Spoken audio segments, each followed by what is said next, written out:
Explain what intangible capital is and what we should think differently about the economy if we believe that it's important. Once upon a time, most capital was physical machines, vehicles, buildings.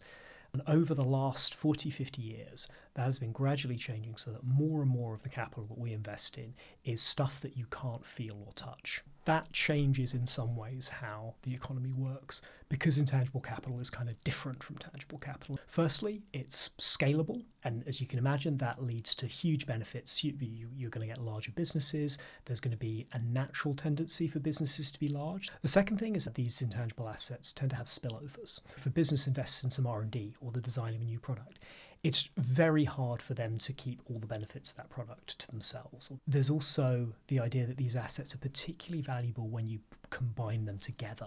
One of the things that means is that what economists call agglomeration, the benefits of cities, the benefits of thriving dynamic cities, clusters, places where people can come together and bring their ideas together, agglomeration is going to become more and more important. And then the final kind of way these intangible assets differ is they're often a sunk cost. So if a business owns some brands, if it owns valuable software, it's often very hard for creditors to take a charge on that, for that to be passed on to another business. And it's why, for example, we've seen the kind of rise of venture capital. It's obviously equity-based finance. It's the ideal type of finance for an extremely fast-growing, intangible-based company.